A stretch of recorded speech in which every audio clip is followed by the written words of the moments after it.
अस्सलाम वालेकुम व्यूअर्स, मैं हूँ शाकिर सोलंकी। व्यूअर्स, पीटीआई के कुछ हामी टीवी चैनल्स और पीटीआई के सोशल मीडिया पर एक हाइप क्रिएट की जा रही है कुछ दिनों से कि हुकूमत शायद जाने वाली है, अदम इस्तेकाम बढ़ रहा है, मईशत तबाह हो रही है और इमरान खान का जो ग्राफ है वो फिर से ऊपर आना शुरू हो गया है, या इमरान खान के बैक पे कुछ न कुछ कोई न कोई कुव्वत है, कोई इदारा है, कोई इदारे में बैठे हुए लोग हैं।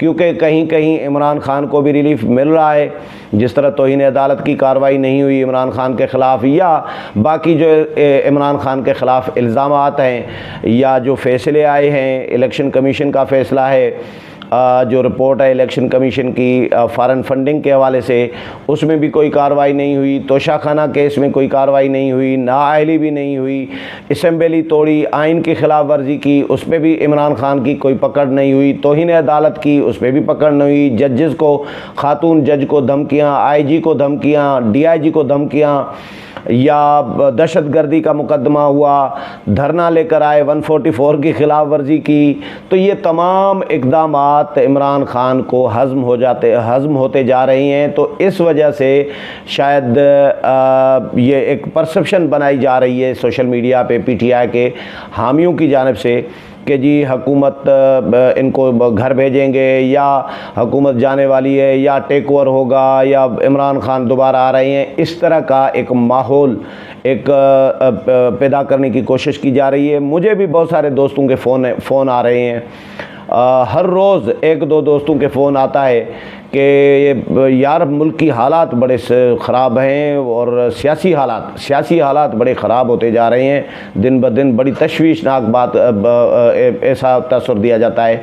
तो मैं जब जायज़ा ले रहा था इसका, तो मुझे जो बात समझ में आई है वो ये है कि मेरी अंडरस्टैंडिंग है, ये मेरा तज्ज़िया है कि ऐसा कुछ भी नहीं है और न हुकूमत जाने वाली है, न वक्त से पहले इलेक्शन होने वाले हैं। हाँ, इमरान खान ने एक तसव्वुर देने की कोशिश की है कि जी शायद उनके मुज़ाकरात चल रहे हैं मुक़्तदर क़ुव्वतों के साथ। नाम तो नहीं लिया इमरान खान ने, लेकिन उन्होंने सहाफ़ी के सवाल पर ये कहा कि जी मैं मुज़ाकरात अभी चल रहे हैं, तो बेहतर है कि मैं दौरान मुज़ाकरात जब मुज़ाकरात चल रहे हों तो खामोश रहूं तो बेहतर है, बात न करूं कोई बात, तो इसी में भलाई है, अच्छाई है। तो सहाफ़ी ने पूछा कि किससे मुज़ाकरात हो रहे हैं, तो उन्होंने कहा ज़ाहिर है सियासी लोगों से मुज़ाकरात होते हैं, इन चोरों से मुज़ाकरात तो नहीं करूँगा। सियासी लोग तो यही हैं और जिनको चोर इमरान खान कह रहे हैं, अगर इदारों के साथ मुज़ाकरात कर रहे हैं, फ़ौज या ISI के साथ, या तो वो तो सियासी नहीं है ज़ाहिर है। तो इमरान खान ने बहरहाल एक तसव्वुर देने की कोशिश की है कि उनके मुज़ाकरात वो ऑन बोर्ड हो गए हैं। फिर ख़बरें ये भी चली थी कि जी ऐवान सदर में सदर आरिफ अलवी ने आर्मी चीफ़ की और इमरान खान की मुलाकात कराई है, जी सालसी करने की कोशिश की है और ये बड़ी तफसीली मुलाकात हुई है। ये भी तसव्वुर दिया जा रहा था, ये भी खबरें आई थी, उसकी तस्दीक या तरदीद कहीं से भी नहीं आई, लेकिन ख़बरें ये गर्दिश करती रही हैं। तो एक तसव्वुर और परसेप्शन जो बनाई जा रही है उसका मैं आपको काउंटर, उसको जो एंगल से जो जायज़ा ले रहा हूँ वो भी आपके साथ शेयर कर रहा हूँ। बात यह है कि अगर इमरान खान के साथ मामलात बनाए जा रहे हैं तो किस बुनियाद पर? पहला सवाल मेरा ये है, बुनियाद क्या है? क्या मौजूदा हुकूमत नाकाम हो गई है? मौजूदा हुकूमत ने आते ही जो सख्त फ़ैसले किए थे, कड़े फ़ैसले किए थे, मुश्किल फ़ैसले किए थे, वो अब रिवर्स होने लगे हैं। डॉलर 150 तक जा पहुंचा था, 147-48 रुपये तक पहुंचा था, अब 245 रुपये तक, तकरीबन 48 तक, 45 नहीं बल्कि 47-48 तक, 250 तक पहुंच गया था। अब वो तकरीबन 250 पर पहुंचा हुआ डॉलर 225 तक आ गया है। 25 रुपये मौजूदा हुकूमत के दौर में डॉलर कम हुआ है। अब इसहाक डार भी आ गए हैं। अगर ज़ाहिर इसहाक डार के बाद तो फिर ये करिश्मा है इसहाक डार का, कोई पता नहीं किस तरह डॉलर नीचे जा रहा है, सारे हैरान हैं। दिन ब दिन डॉलर नीचे जा रहा है। जब डॉलर नीचे जा रहा है तो ज़ाहिर है उसका मनफी असर पड़ता है, उसका मस्बित असर पड़ता है रुपए पे, और हमारे कर्ज़ों पे भी, कर्ज़ों का भी ज़ाहिर है उस पर भी फ़र्क पड़ेगा, वो भी कम होंगे। डॉलर जितना नीचे जाएगा, हमारे कर्ज़े तो हैं बाहर के डॉलर में, तो डॉलर जितना नीचे जाएगा हमारे कर्ज़े भी कम होंगे और फिर रुपया भी मुस्तहकम होगा, महंगाई भी कंट्रोल होगी। अब फ्यूल भी कम हो रहा है, फ्यूल भी नीचे आ रहा है, तो चीज़ें अब हुकूमत ने संभालना शुरू कर दी हैं।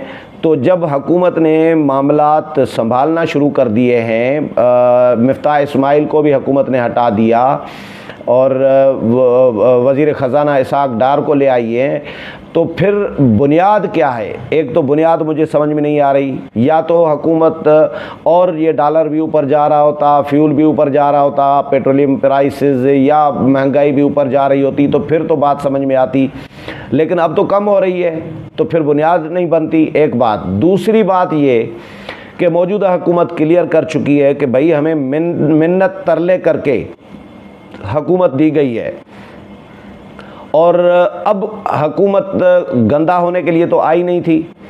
हुकूमत महंगाई बढ़ा के इलेक्शन में क्यों जाएगी? हुकूमत ने तो इनकार कर दिया है, इदारों को भी बता दिया है, इमरान खान को भी बता दिया है कि भाई वक्त से पहले इलेक्शन नहीं होंगे, हम अपना इत्मीनान करेंगे जब महंगाई कंट्रोल करेंगे, जब हम मईशत कुछ बेहतर करेंगे। कम अज़ कम इमरान खान जिस पोजीशन पर मईशत को, डॉलर को, रुपए को छोड़ कर गए थे, तो उससे कम अज़ कम नीचे लाना है, तो फिर इनको तसल्ली होगी कि भाई कोई फेस सेविंग के लिए अवाम में जाना है, ज़ाहिर है इलेक्शन लड़ना है। सारी सियासी जमातों ने 13 जमातें इकट्ठी हुई हैं, और तो इमरान खान की पोजीशन से बेहतर पोजीशन में जब जाएंगे मईशत के हवाले से, रुपए के हवाले से, डॉलर के हवाले से, तो फिर ये इलेक्शन में जाएंगे। तो अभी कोई इम्कान भी नज़र नहीं आ रहा इमरान खान। ये दूसरा पॉइंट था मेरा। तीसरा पॉइंट ये है कि जी इमरान खान असेंबली में वापसी का, कौमी असेंबली में वापसी का सोच रहे हैं। अभी परसों तो कहा था कि जी सवाल ही पैदा नहीं होता कि मैं असेंबली में हम वापस जाएं, लेकिन इससे पहले इमरान खान असेंबली में वापसी की बात कर चुके हैं कि जी मेरी शर्त है साइफ़र की तहकीकात कराई जाए तो फिर मैं असेंबली में जाऊंगा। साइफ़र की भी तहकीकात हुकूमत कराने के लिए तैयार होगी, लेकिन अभी असेंबली का कंफर्म फैसला तो नहीं हुआ, लेकिन इस पे कंसीडर कर रही है पीटीआई। तो ये तीसरा पॉइंट है कि अगर मौजूदा हुकूमत जाने वाली होती तो पीटीआई पछता के रोडों पे जो पीटीआई घूम रही है, जलसे जुलूस कर रही है, इस्तीफ़े देकर बाहर घूम रही है, तो ये वापस क्यों आना चाह रही होती?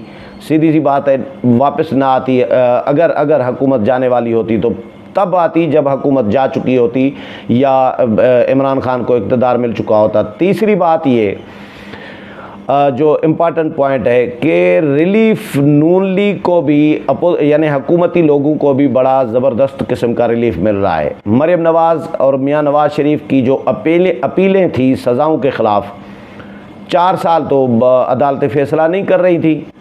हाई कोर्ट इस्लामाबाद में ये केस बड़े अरसे से चल रहा था, लेकिन हाई कोर्ट में कोई फ़ैसला नहीं हो रहा था मरियम नवाज़ या नवाज़ शरीफ के हक़ में। मरियम नवाज़ के हक़ में तो हो गया कि जी 1, 2, 3 समातों में फ़ैसला हो गया कि जी मरियम नवाज़ मुआविन नहीं है मियाँ नवाज़ शरीफ के इस अपार्टमेंट में, लेकिन मियाँ नवाज़ शरीफ के भी ये अपार्टमेंट हैं या नहीं है ये भी साबित नहीं कर सका नेब। तो मियाँ नवाज़ शरीफ का भी अदालत ने रिमार्क्स में तो क्लियर कह दिया है, क्योंकि केस मियाँ नवाज़ शरीफ का नहीं लगा हुआ था और वो पेंडिंग में था, वो अदालत में पेश नहीं हो रहे थे, तो अदालत ने वो पेंडिंग में कर दिया था। केस था मरियम नवाज़ का। तो मरियम नवाज़ के फ़ैसले में रिमार्क्स ये भी दिए हैं अदालत ने कि नेब साबित नहीं कर पाया कि इवन फील्ड अपार्टमेंट जो हैं ये नवाज़ शरीफ की मिल्कियत हैं या नहीं है। तो फिर मरियम नवाज़ का भी केस साबित नहीं होता कि उन्होंने मुआवनत की। पहले तो साबित हो नवाज़ शरीफ के हैं अपार्टमेंट, फिर मरियम नवाज़ का केस, तो मरियम नवाज़ का केस तो फारिग कर दिया अदालत ने, यानी रिलीफ मिल गया नून लीग को। मरियम नवाज़ मुल्क से 4 साल बाहर नहीं जा पा रही थी। मरियम नवाज़ का पासपोर्ट तहवील में था अदालती हुक्म के तहत। वो लाहौर हाई कोर्ट में मुतअद्दिद बार समातों के लिए दरख्वास्तें दी गई, लेकिन जज इनकार कर देते थे मरियम नवाज़ का केस सुनने से। चीफ़ जस्टिस को भेजा जाता था कि जी हम इस बेंच में नहीं बैठना चाहेंगे, मरियम नवाज़ का केस हम नहीं सुन सकते। अब जाहिर है अब वो केस सुन लिया गया और केस का फ़ैसला भी दे दिया गया। मरियम नवाज़ को पासपोर्ट भी गुज़श्ता रोज़ पासपोर्ट भी वापस मिल गया।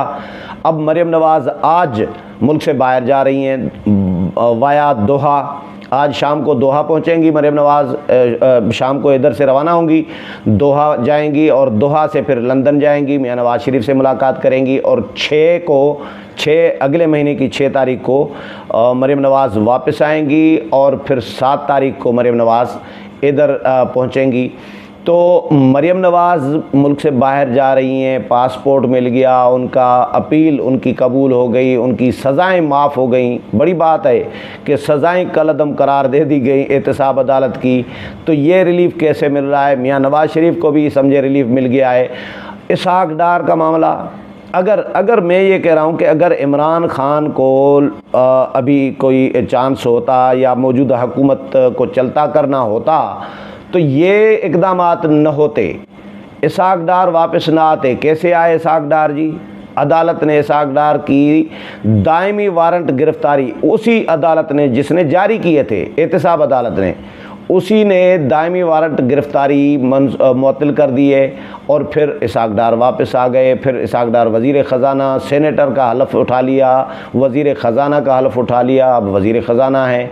तो अगर ऐसा कुछ होता, मौजूदा हुकूमत के ख़िलाफ़ कोई माहौल या सियासी हालात कोई हुकूमत के लिए ख़राब होते तो ये इक़दामात कभी न होते और हुकूमत कम अज़ कम जो हुकूमती लोगों से, सियासी लोगों से जो बात हो रही है हमारी, वो कम अज़ कम इस मामले में मुतमईन है और वो बिल्कुल सुकून में पुरसुकून है कि भाई हुकूमत अपनी मुद्दत पूरी करेगी और जनरल इलेक्शन अपने वक्त पर होंगे। हाँ, इमरान ख़ान के लॉन्ग मार्च का सवाल ज़रूर है कि इमरान ख़ान का फिर लॉन्ग मार्च वो की तैयारी कैसे कर रहे हैं। गुज़श्ता रोज़ भी इमरान ख़ान जी KPK गए हैं, पेशावर में नौजवानों से, अपने पार्टी के वर्करों से हल्फ लिया है कि जी यानी पीछे नहीं हटेंगे, हर कुर्बानी देने के लिए तैयार हैं। तो ये इमरान ख़ान तैयारी कर रहे हैं, लेकिन सवाल ये पैदा होता है कि क्या इमरान ख़ान, क्योंकि वो बैसाखियों के बग़ैर तो चलते नहीं हैं, किसी न किसी इदारों की बल्कि या इदारों में बैठे हुए लोगों की मदद होती है, पुष्टपनाही होती है, आशीर्वाद होता है, वो बैसाखियाँ बनते हैं। उनके बैसाखियों के सहारे इमरान ख़ान ने सियासत भी की है, धरने भी लगाए हैं। 2014 का भी इसी तरह धरना लगाया था। तो अब इमरान ख़ान उनके सहारे, उनकी बैसाखियों के सहारे आ रहे हैं, उनकी मदद और पुष्टपनाही और आशीर्वाद के साथ आ रहे हैं, या इमरान ख़ान 25 मई की तरह तनतना अपने बलबूते पे आ रहे हैं। इस बारे में राना सनाउल्लाह से, वज़ीर दाखिला से, कल मैंने किसानों का 7 दिन धरना था, वो भी कल ख़त्म हो गया। अगर कोई ऐसा सीन होता मौजूदा हुकूमत के ख़िलाफ़ तो ये जो 7 दिन धरना था किसानों का वो भी ख़त्म ना होता, फिर किसान और भी आ जाते। ये बैठे रहते कि PTI वाले भी आ जाएं तो उनके साथ मिल जाएंगे जी।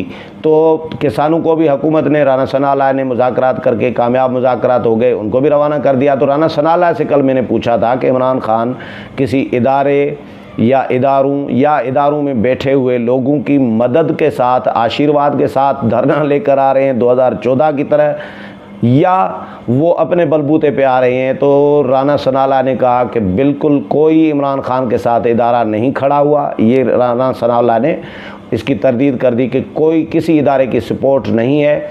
वो दरअसल फितना चाहते हैं, फसाद चाहते हैं, खून खराबा चाहते हैं, मुल्क के हालात बिगाड़ना चाहते हैं, तो मैंने भी उसके लिए ज़बरदस्त इलाज तैयार करके रखा है, ये राना सनाला ने कहा। तो राना सनाला भी ये कहते हैं कि जी इदारे उसके साथ नहीं है, यानी इदारे भी नहीं हैं, तो इसका मतलब है कि मौजूदा हुकूमत को अभी जो हालात जो मैंने तज्जिया आपके साथ शेयर किया है, इसको अगर देखते हैं तो किसी किस्म का हुकूमत को कोई ख़तरा नहीं है। बाकी हाई पीटीआई की जानिब से प्रोपेगंडा पहले ज़ाहिर फ़ौज के ख़िलाफ़ भी करते थे, अब फ़ौज के ख़िलाफ़, इदारों के ख़िलाफ़ थोड़ा सा रगड़ा आना शुरू हो गया है, तो वो कम हो गए हैं। तो अब और क्या काम करेंगे?